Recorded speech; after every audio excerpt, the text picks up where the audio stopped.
est donc le conjoint survivant? Oui, la question se pose. Dans l'ordre successoral, Madame, Monsieur, ces droits priment. Le texte définit le conjoint successible comme étant le conjoint survivant non divorcé contre lequel n'existe pas de jugement de séparation de corps et en force de choses jugées. C'est dit.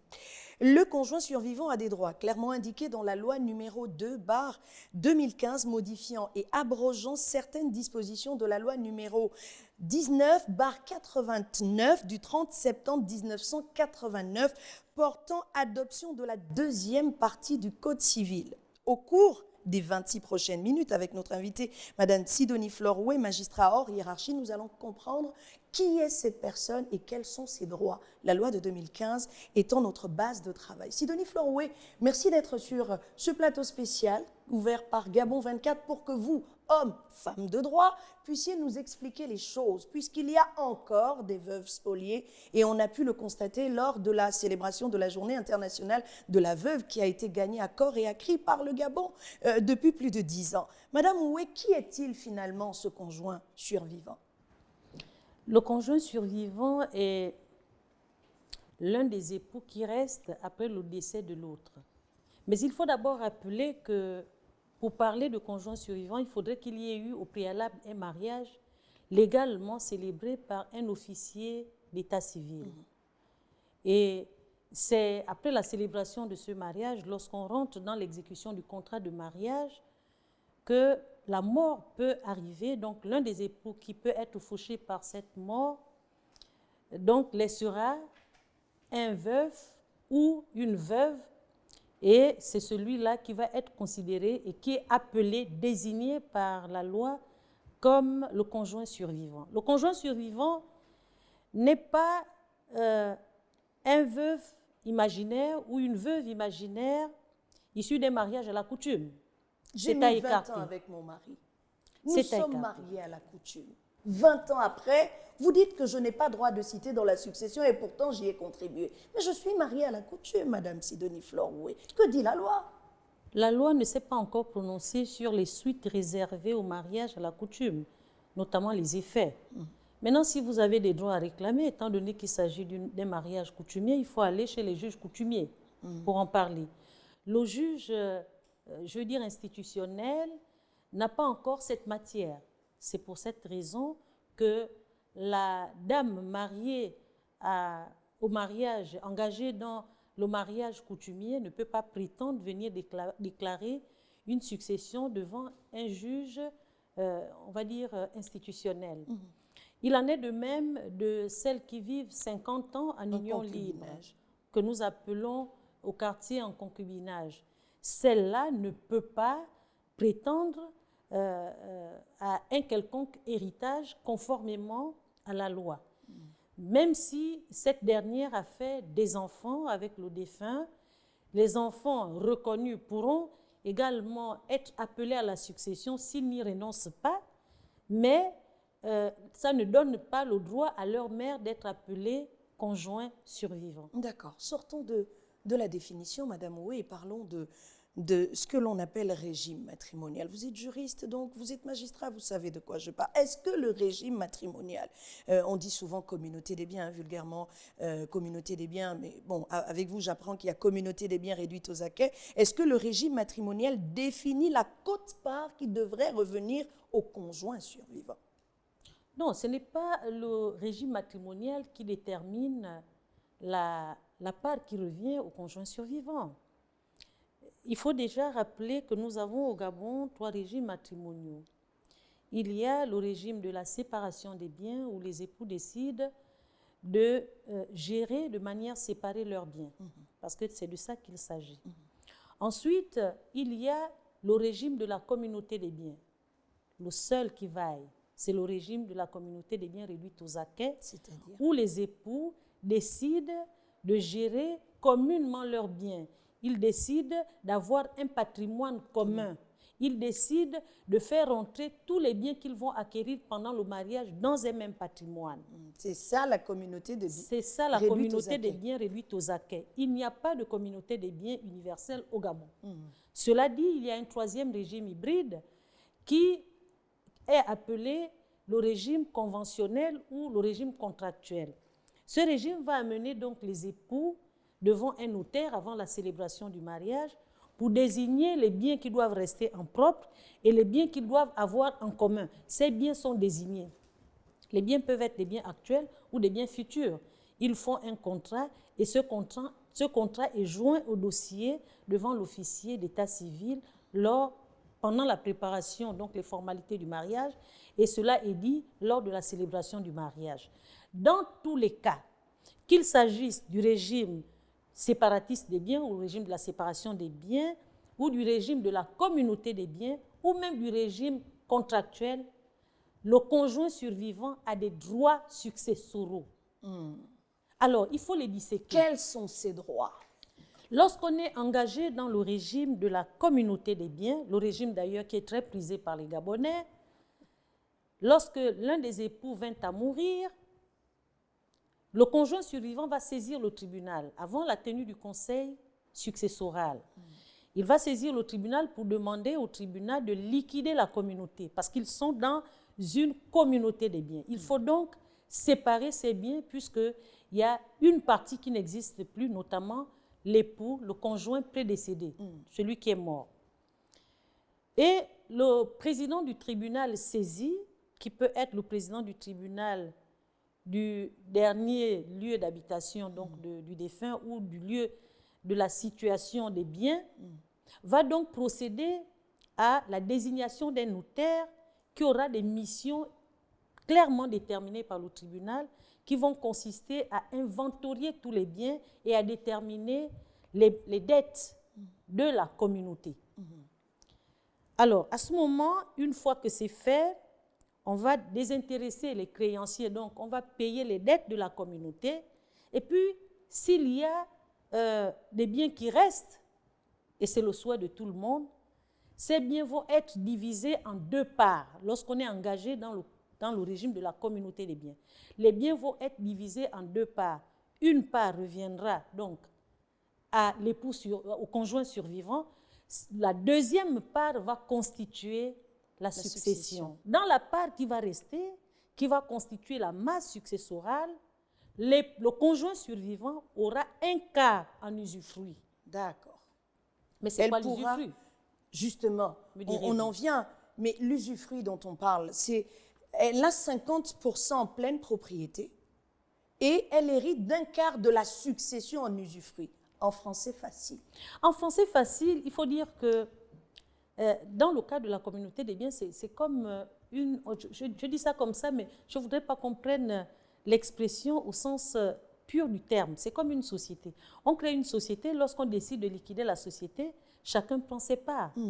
Si on est à deux dans la société, une part reviendra au conjoint survivant, l'autre part reviendra à celui qui est décédé. Parce qu'en fait, la succession, c'est la transmission du patrimoine du défunt à ses héritiers. Tout à fait. Donc, celui qui est décédé a des héritiers. Il se trouve que le conjoint survivant est également un héritier, donc il a des droits dans cette part. Tout à fait. Il a déjà enlevé ses parts et il a des droits dans la deuxième part, qui constitue la masse successorale. Et pourquoi usufruit? Pourquoi usufruit? Parce que tous les droits qui sont attachés à chaque héritier ne sont pas les mêmes. Alors même que le législateur prévoit que pour les héritiers, notamment constituant le groupe des descendants, les enfants, reconnus par le défunt, ces derniers ont la pleine propriété sur une partie des biens, notamment, parce que la succession est divisée en trois parts, pas trois parts égales. Si on parle d'un quart pour les femmes, donc les techniciens vont certainement, les notaires font le calcul. Donc, la part qui revient aux descendants, donc aux enfants, ces derniers héritent en pleine propriété. Ça veut dire qu'ils peuvent utiliser, jouir de cette part-là. Et vendre. Recueillir les fruits. Ils peuvent mettre, par exemple, les biens qu'ils ont reçus en location et jouir des fruits de ces biens-là. Ils peuvent même vendre parce qu'ils ont les trois attributs de la propriété qui sont l'usus, l'abusus et le fructus. L'usus, c'est la capacité, la possibilité d'utiliser, d'user du bien. Le fructus, c'est la possibilité qui est offerte par la loi de jouir des fruits, donc du bien. Et l'abusus, c'est la capacité, la possibilité de vendre. Donc, lorsque tous ces droits sont réunis, on a la pleine propriété. Mais la part qui revient à la femme Dans la succession. dans la succession ampute cette propriété d'un droit, l'abusus. La femme ne peut pas vendre. Pourquoi? Elle ne peut que jouir. Pourquoi? Pourquoi? Mais simplement parce que je ne suis pas législateur, mais je pense que c'est une récompense du temps mis ensemble. Je pense. Pourquoi? Parce qu'elle a déjà enlevé sa part lors de la liquidation de la communauté. La part qu'elle reçoit après la liquidation de la communauté, elle la reçoit en pleine propriété parce que c'est sa part, ce sont ses biens. Maintenant, dans les biens Du décujus. du décujus, elle n'a que l'usufruit qui ne dure que le temps de sa vie. Et les enfants ont la nue propriété. Ça veut dire qu'ils sont démembrés de deux droits, le droit d'utiliser et le droit de jouir des fruits. La part qui revient à la femme. Quand la femme décède, ce droit revient aux enfants. D'accord. Et pas aux ascendants, père et mère. Non. D'accord. Les ascendants ont également leur part part. en usufruit, c'est-à-dire un quart en usufruit. D'accord. Donc, si on prend un quart pour le conjoint survivant, Un quart pour les enfants. pour les ascendants, Oui. il reste la moitié. La moitié Donc, pour les les enfants enfants. héritent en pleine propriété de la moitié de D'accord. la succession. Sidonie Florouet, vous êtes magistrat. Ce sont des cas que vous traitez.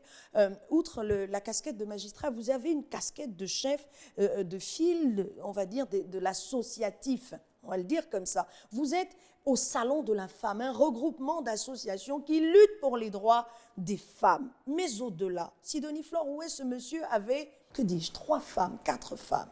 Est-ce que les 4 femmes héritent en pleine propriété une fois le défunt parti?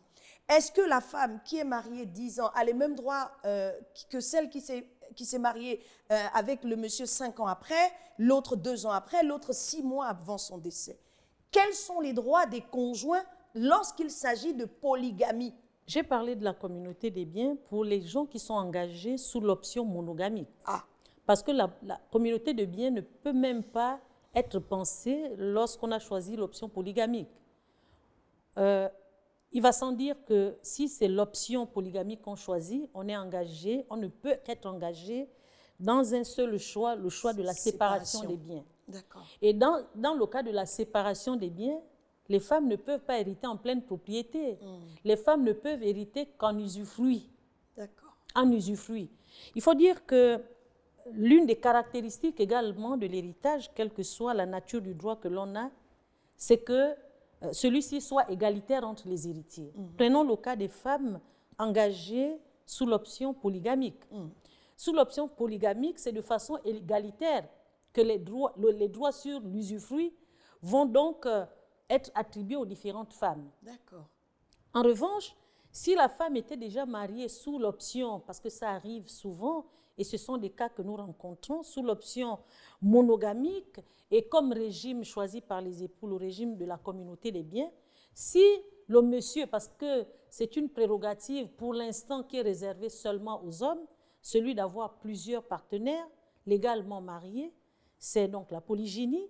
Si au départ c'était la monogamie avec pour régime la communauté des biens, et que monsieur veuille changer d'option pour passer à la polygamie, ils doivent d'abord liquider le premier choix, c'est-à-dire la communauté des biens. Ils liquident d'abord. Là, on se sépare d'abord. On sépare. 50-50. 50-50. Les dettes également 50-50.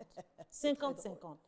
Et à ce moment, l'homme peut tout à fait épouser une deuxième et une troisième femme, et dans tous les cas, ça va être Mais lorsqu'il la épouse séparation des la biens. deuxième, la troisième femme, est-ce que la première femme aura toujours ce droit en usufruit dans la succession? Toutes les femmes auront les mêmes ce droits. droit en usufruit. D'accord. J'ai parlé du principe égalitaire de l'héritage. D'accord. Merci beaucoup, Sidonie Florouet. Essayons d'évoluer dans cette discussion parce qu'aujourd'hui, on parle du conjoint survivant. On veut savoir qui il est, quels sont ses droits.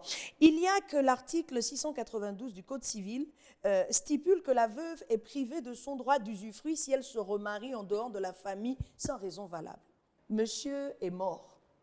Est-ce que la femme doit rester là jusqu'à la fin de sa vie? Si jamais elle s'en va, elle est privée de ça comment? Comment ça se passe? Que dit véritablement le législateur? Heureusement que la venue de la loi numéro 2/2015 du 25 juin 2015, modifiant et abrogeant certaines dispositions de la loi de 1989, est venue porter enrayer, abroger cette disposition qui existait sous la bannière donc, de la loi de 1989 portant sur la promulgation de la deuxième partie du Code civil. C'est le cas du lévirat. Du lévirat. C'est-à-dire que quand un homme mourait avant, pour la que femme la femme devenait puisse... un bien. Non, non, non, elle n'était pas un bien. Ah. Elle jouissait déjà de l'usufruit. D'accord. Mais pour jouir effectivement de cet usufruit et pour maintenir ce droit, il fallait qu'elle épouse dans la famille du mari. Ça portait atteinte aux libertés individuelles. Et c'est pour cette raison d'ailleurs que nous avons applaudi des deux mains l'arrivée de cette loi pour laisser la liberté à la femme d'épouser qui elle voulait. Tenez-vous bien. En ce qui concernait l'homme, l'homme, après la mort de son épouse, pouvait épouser qui il voulait, où il voulait. Mais la femme avait l'obligation d'épouser dans la famille. Et si elle refusait d'épouser dans la famille, qu'est-ce qui arrivait? Elle était privée de son droit d'usufruit. Et vous voyez un tout petit peu, parfois, les petits déchets de la loi qui gênaient un tout petit peu et malheureusement qui a été appliqués en l'état. Et d'ailleurs, ça poussait même plus loin, où cette femme était chassée du domicile conjugal. Du domicile, je veux dire, oui, conjugal, puisqu'on était encore dans les successions. Et l'une des révolutions d'ailleurs de cette loi de 2015, de la loi numéro 2 de 2015, modifiant et abrogeant certaines dispositions du Code civil gabonais dans sa deuxième partie, et de renforcer les pouvoirs et les droits du conjoint survivant. C'est que le droit au logement ne peut pas permettre, aujourd'hui, ne peut pas permettre à un cuidable, même aux autres héritiers, de mettre la femme ou le conjoint survivant hors de la maison. Mais que faites-vous de cet oncle, de ce neveu? Parce que la coutume gabonaise, oui, elle a aussi ses pesanteurs. Disons-le clairement, il y a toujours un oncle qui sort de sa cachette. Parce que l'oncle est le chef de famille. Parce que le neveu a droit de citer en l'absence de l'oncle. Que faites-vous de ces personnes qui, au fin fond de Chibanga ou encore de l'Epaka, Ngomo à Mimvoul, arrivent et disent, bon, tu sors de la maison de mon frère parce qu'il l'a construit, tu n'étais pas encore là, tu n'étais pas sa femme. Qu'est-ce qu'on fait? La loi est plus forte que l'oncle. Et pourtant, il y a des veuves spoliées. La loi est plus forte que l'oncle. Il revient au conjoint survivant de saisir les juridictions compétentes ou même de se rapprocher des associations pour attendre de ces derniers une réaction légale pour établir les choses dans l'ordre. Il n'y a pas d'amalgame à admettre dans l'application de la loi et dans les pratiques coutumières, je veux dire, de nos coutumes. La coutume doit s'exercer dans un cadre précis, mais la coutume n'est pas faite pour, si vous voulez, violenter les conjoints survivants. Non, je ne pense pas. Je n'ai pas une grande expérience de la pratique coutumière dans notre pays, mais mes souvenirs récents me permettent de dire que lorsque quelqu'un qui était marié décédait, la famille plutôt encadrait le conjoint survivant et lui apportait l'amour nécessaire. Mais aujourd'hui, toutes ces déviations, toutes ces dérives résultent du matérialisme. Parce que lorsqu'on veut mettre le conjoint survivant dehors, c'est pour prendre sa place, récupérer la maison. Mais la loi est juste, la loi est plus dure que la force humaine. Nous en sommes à 10 ans plus tard, après l'instauration par les Nations Unies de cette journée internationale de la veuve. Il y a encore des veuves spoliées. Qu'est-ce qu'il explique? Est-ce que c'est un manque d'appropriation de la loi de 2015, donc qui encadre véritablement les choses, ou bien on va encore faire comment? Il y a, d'une part, une absence, oui, je vais dire ça comme ça, de la vulgarisation de cette loi et de l'appropriation de cette loi par tout le monde, parce que la mort, elle peut arriver à tout le monde. Et puis, d'autre part, il y a des pesanteurs socioculturels où certains conjoints survivants ont peur des affres coutumières, je vais dire ça comme ça. Le ditingu. Par exemple, oui, on va maudire mes enfants. Le mauvais sort. Oui, on va jeter un mauvais sort à mes enfants. Donc, mais il n'y a point de mauvais sort. Si on veut continuer avec la succession, c'est-à-dire le patrimoine du défunt, tout le monde devrait s'impliquer. Sinon, comment comprendre que l'oncle qu'on a tellement aimé le neveu qu'on a tellement aimé, lorsqu'il décède, ben on prend les enfants, on met dehors. On prend la femme, on met dehors. Puis on prend le mari, on met dehors parce qu'on l'aimait tellement. Ça veut dire qu'il y a un problème. Ça veut dire qu'il y a un problème. La situation de la spoliation des conjoints survivants persiste en raison de la méconnaissance de cette loi et parfois de la méconnaissance également des populations du rôle important des associations qui interviennent dans ce domaine. Mais justement, que font les associations? Parce que l'on arrive, elles sont sur le terrain de la sensibilisation, elles touchent un peu, elles sont beaucoup plus ancrées que le gouvernement et autres ministères. Que font-elles véritablement pour que les femmes s'approprient cette loi de 2015 qui finalement est taillée sur mesure pour elles? Elles sensibilisent avec les moyens qui sont les leurs. Elles sensibilisent.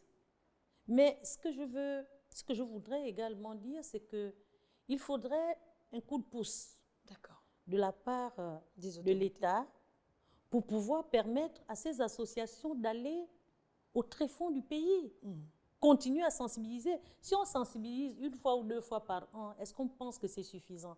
C'est le temps que ce sont des nouvelles matières pour certains. Il faudrait insister, et c'est une démarche pédagogique que nous devions nous imposer.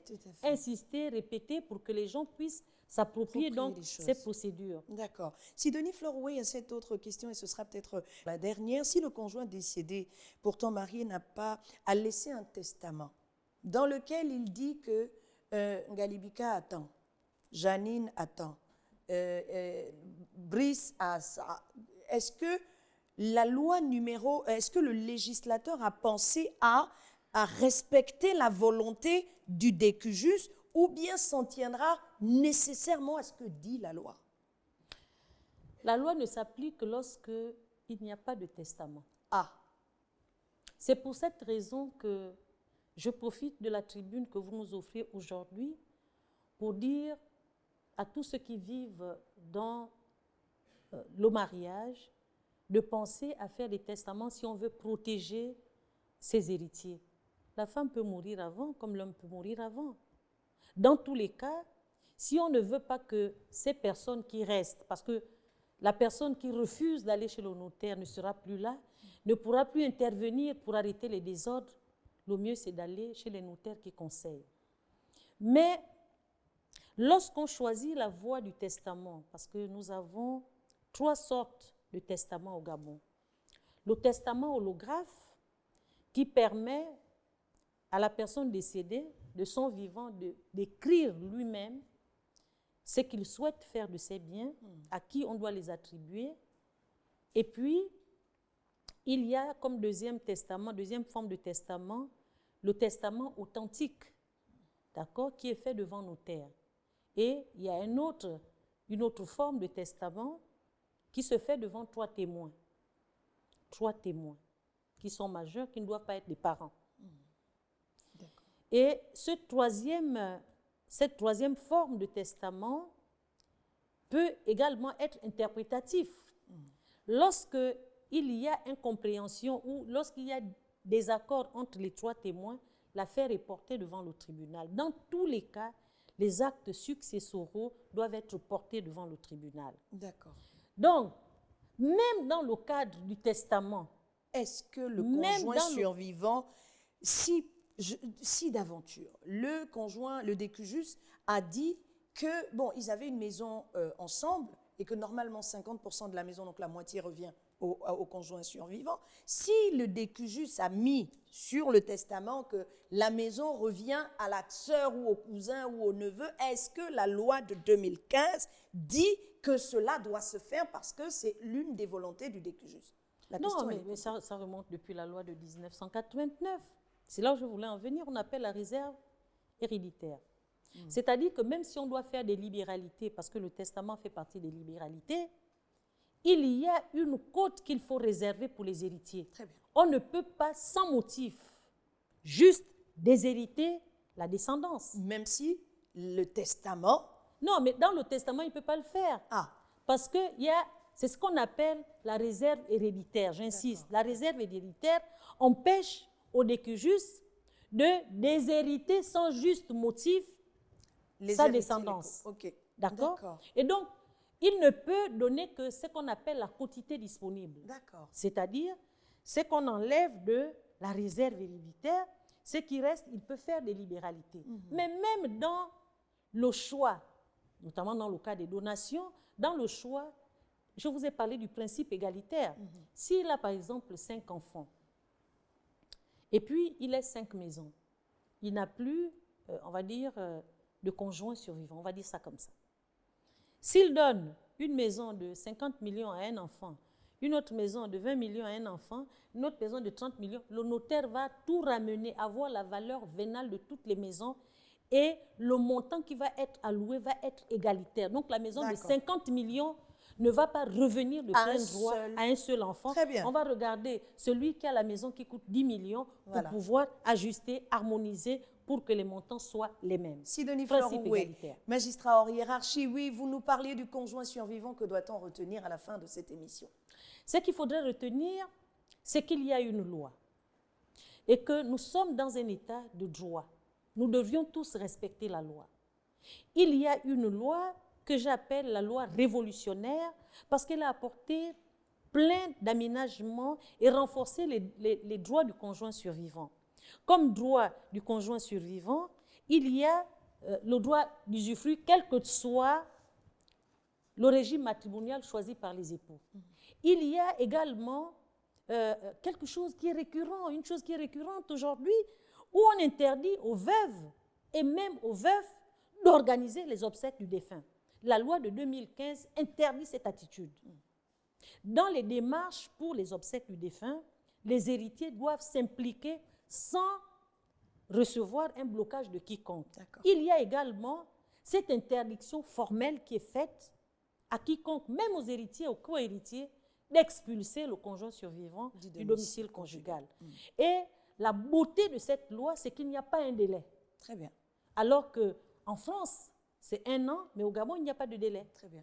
Voilà ce que nous pouvons retenir de cette loi numéro 2/2015 du 25 juin 2015 modifiant et abrogeant certaines dispositions de la loi de 1989. Voilà, c'est dit. Merci beaucoup, Sidonie Fleur-Rouet. Vous êtes magistrat hors hiérarchie. Oui, vous nous parlez des droits du conjoint survivant. Il existe bel et bien, il est protégé par la loi et c'est la loi de 2015 que nous essayons de vulgariser au cours de différents plateaux. Aujourd'hui, il s'agissait du conjoint survivant.